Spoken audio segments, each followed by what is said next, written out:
नमस्कार, म सङ्गम विष्ट। म हाल अमेरिकामा अध्ययन गर्दै आएको एक विद्यार्थी हुँ।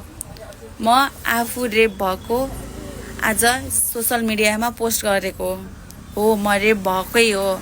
रेप कसले गरेको भन्नुहुन्छ भने हाम्रो नेपालको चर्चित कलाकार एक पात्र सागर लम्सान, उहाँले मेरो रेप गरेको हो। म त्यति बेला उहाँ मेरो नजिकको मान्छे हुनुहुन्छ, मैले चिनेको मान्छे हुनुहुन्छ, मेरो फ्यामिलीले चिनेको मान्छे हुनुहुन्छ। उहाँ 1 वर्ष अगाडि कार्यक्रममा अस्ट्रेलिया आउनुभएको थियो। म त्यति बेला डिप्रेसमा थिएँ। यहाँ मेरो कोही आफन्त थिएन, नजानेको सहर, न आफ्नो देश। त्यति बेला म डिप्रेसमा थिएँ। मेरो घर फ्यामिलीबाट फोन गरेर हामीले चिनेको मान्छे त्यहाँ कार्यक्रममा आउनुभएको छ है नानी, तिमी जाऊ, त्यो कार्यक्रममा जाऊ, रमाइलो गर, तिमीलाई पनि अलिकति सहज हुन्छ, अलिकति भए पनि तिमी खुसी हुन्छौ भन्दाखेरि म उहाँको कार्यक्रममा गएको थिएँ। त्यति बेला उहाँले मलाई रेप गर्ने योजना बनाइसक्नु भएको रहेछ, पूर्व तयारी नै गर्नु भइसकेको रहेछ। मलाई के थाहा, म सोझी एक छोरी हुँ नि त, म छोरी हुँ। मलाई त थाहा थिएन कसले के गर्छ, कति बेला म रेप हुन्छु भन्ने मलाई त थाहा छैन नि त। तर उहाँहरूले पूर्व तयारी गरेर आउनुभएको रहेछ। सागर लम्सानले मलाई रेप गर्नु भएकै हो। मैले जस्टिस पाउनुपर्छ, म बाँच्न पाउनु हुँदैन। 1 वर्ष अगाडिको कुरा अहिले लिएर भन्दैछु भन्नुभएको होला तपाईँले। म अहिले ठुलो भइसकेँ, म अब जस्टिस पाउनुपर्छ, म अब बोल्न सक्ने भइसकेँ, म आफ्नो लागि लड्ने भइसकेँ।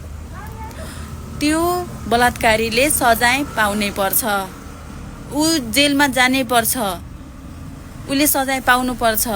मलाई जस्टिस दिनु प्लिज हो भनेर आउनुभएको छ हाम्रो चर्चित कलाकार सागर लम्सान। उहाँ पक्राउ परिसक्नु भएको छ।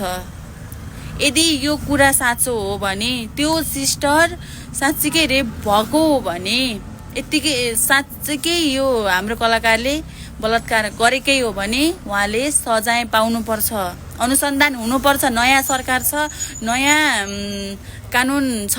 अब कानुनले सत्य तथ्यको प्रमाण निकाल्नै पर्छ।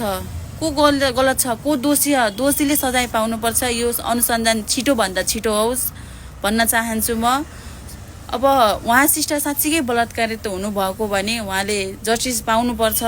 अनि हाम्रो यो कमेन्टमा आएर, सामाजिक सञ्जालमा आएर एउटा भिडियोको भरमा अति नै कमेन्ट गर्न थाल्नुभयो क्या हजुरहरूले। नेगेटिभ कमेन्ट नगरिदिनुहोस्।